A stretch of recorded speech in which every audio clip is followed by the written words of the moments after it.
Alright man, what is good with y'all? Zai here, and I'm be giving you guys a breakdown on how you guys can make your first 50 sales in your first couple of months on Depop. And I'll be showing you guys like some tips that I wish I did when I first started, and if I was to start over again, these are like some things that I would try to, focus on. But before I get started, I do want to say, if you guys haven't joined, there is a free Discord and a link in the description, and just kind of a community of different Depop sellers, eBay sellers, Macari, Poshmark. There's really anybody in the reselling space, and just kind of a spot where everybody can kind of get together and just conversate. We got questions. We can rate your shop or whatever. So if you got anything you want to ask me, anything, just join the Discord. So first off, I just want to say the first thing that I would start thinking about when trying to hit 50 sales in your first month is what kind of items are you actually listing. And you see, when I say that, right, I know a lot of people, when they think of things to list on Depop, they think of Nike, Adidas, brands and stuff like that. But it really comes down to what style of item you're listing, because when people get on Depop, 9 times out of 10, they're not looking for a certain item, they're looking for a certain style. Like when I get on Depop, I'm looking for vintage t-shirts. I'm not looking for Nike logo, you feel me? Like nothing crazy like that. Like when I get on Depop, I'm looking for either vintage, Christmas, what's the word?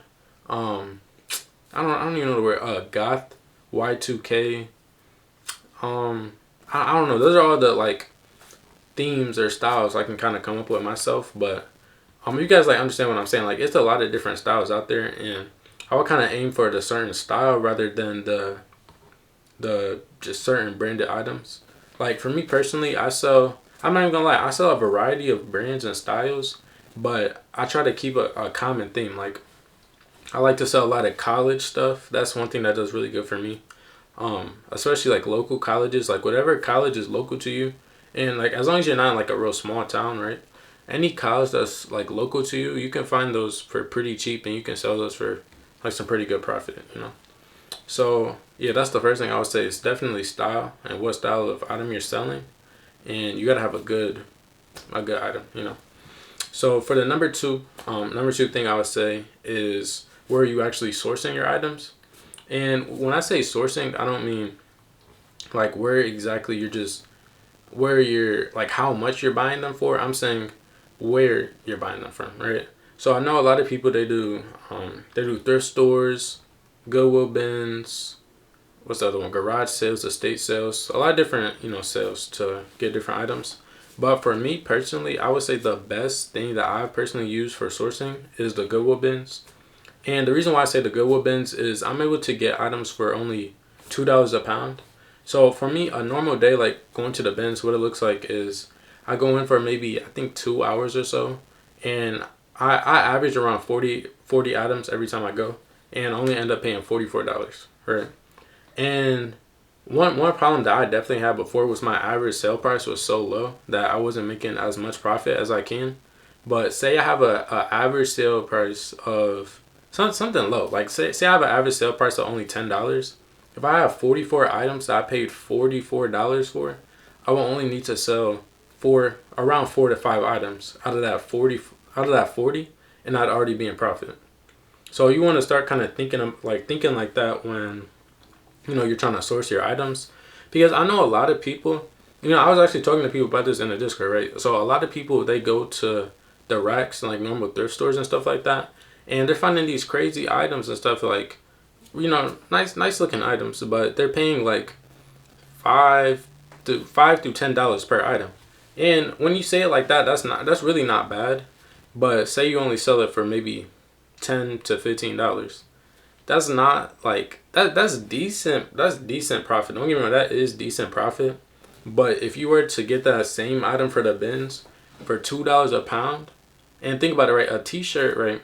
A t-shirt is half than a pound. It's like it's like less than a pound. You feel me? So if I get this t-shirt from the Goodwill bins and I pay half a pound, that's like what, like $1? And I sell this shirt for $10 through $15. That's nuts, bro. Like that's $14 profit off a dollar shirt. And then say I got 40 other ones. Like that's crazy. And then another thing, what going to the actual Goodwill bins is the amount of items you're purely able to get is going to increase the amount of items in your store. And that's going to lead us over to the third topic, is how many items you have in your actual shop, right? So I know a lot of people, I see people, they talk to me, they're like, hey, like I have good items on my Depop, but they're just not selling. And then I look on their Depop and only got 30 items. Like, I mean, don't get me wrong, I've seen some shops with low items do good, but majority of the actual good shops, they have like literally thousands of items, right?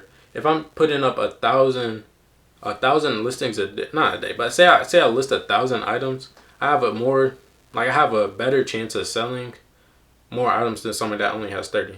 And that's just that's just numbers, you feel me? Like, that's nothing, no really crazy tip. I feel like, I'm not saying it's common sense, it's definitely not common sense, but it's just like one of those things where, in my personal opinion, right, this could be wrong. I know a lot of people, they could say, what is this dude talking about? But in my personal opinion, when selling clothes online, particularly eBay and Depop, right, is quantity over quality, bro. Like, the amount of times I tell you where I just list random stuff on Depop and eBay and it just sells, like, I just be like, oh, free money. You feel me? Like, a lot of people, they try to get the most quality items, the most sweet looking shirt, the most vintage jeans. Like, bro, I'm telling you guys, you don't need to do that. Like, please, like, genuinely listen, you don't need to, bro. I guarantee you, if you just pick up the mid item from the racks, from the bins, from the garage sales, I promise you, if you get enough of those items, you're going to be doing more than if you're just getting super 1920s vintage. Like, I'm telling you guys. But at the same time, don't get me wrong though, if you do take that route, there's nothing wrong with that, right? This is all just my personal opinion and things that work for me and that possibly could work for you, So leading me into the fourth thing, this is gonna be universal no matter what you're selling, where you're selling, is your picture quality, right? People, like, I heard this, I don't even know whose video I heard this on, but people shop with their eyes, right? If I'm looking on some selling platform and I see a dude with the nasty looking listing, I'm not gonna buy it, bro. I'm like, why would I buy it? Like, what entices me? Like, okay, it's a cool shirt, but the house look dirty, the background look dirty, everything. Like, why would I buy from something like that? You feel me? Like, it's killing your chances at listing, right? And say, for instance, right, I know a lot of people don't have, like, terrible backgrounds and dirty looking listings, but it's actually listing quality, right? What does your actual first picture look like? Like, I'm not gonna lie to y'all. I guarantee y'all, bro, if you have one firebomb picture for your first image, people are not gonna care about the second, third, and fourth, right? As long as your first picture when they're scrolling looks fire, then that's what's gonna attract the buyer. Like, after somebody is scrolling on whatever selling platform, right, and they see your item, right, and it looks cool, they're gonna click it, and then they could start swiping. Your next few pictures may not be the best, but as long as they seen that first picture that drew that initial interest on the actual item, they're gonna be like, okay, I mess with it. I may send an offer. You feel me? Something like that. So I think just make sure that when you guys are trying to list your items, make sure that first picture is good. That's what matters. That first picture, and then the next few pictures are important as well, but they're not as important as that very first picture that's gonna draw the actual person's attention. But that's the 4 main tips that I would say, right? If you can knock down these 4 tips, bro, I'm telling you guys, your store is gonna do crazy numbers, right? Like, I try to go to the bins like 2 times. I'm like, this is kind of lazy. It's not lazy, bro, but it's still like, man, it costs money, bro. You feel me? But I try to go to the bins like two times a month, right? I'm not gonna lie, it is kind of small because, like, I'm only ending up with like maybe 80 items at the end of the month, but I am trying to work on, like, personally, I am trying to work on going to the bins more. So I want to go maybe once a week if I can. But, y'all know how it is, right? It's timing, distance, gas, you feel me, all of that. So a lot of stuff does come into account when trying to source items. But as long as you get those main things down, I'm telling you, you're going to see some good numbers, right? Especially, All right, this is a little project, right? I'm about to put my I'm trying to put my friend on to Depop, right? I'm gonna try to get him up to the bins a couple of times a week, and I guarantee you guys, he's gonna start with literally zero. I'm telling you guys, in this first month, I'm not gonna try to over predict, right? But in his first month, I'm giving him 30 sales, hands down.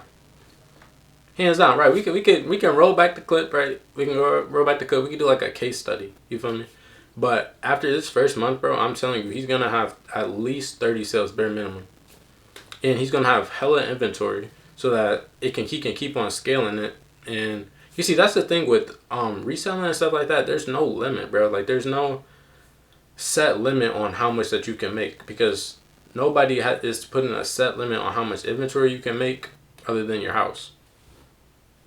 You feel me? But I'm just rambling a little bit, but that's going to end off the video, y'all. If y'all did mess with it, like, share it out, subscribe. This one going up in the Discord. If y'all aren't in there, join the Discord, Apex Elite. And yeah, that's going to be all for me. I catch y'all boys later. Peace.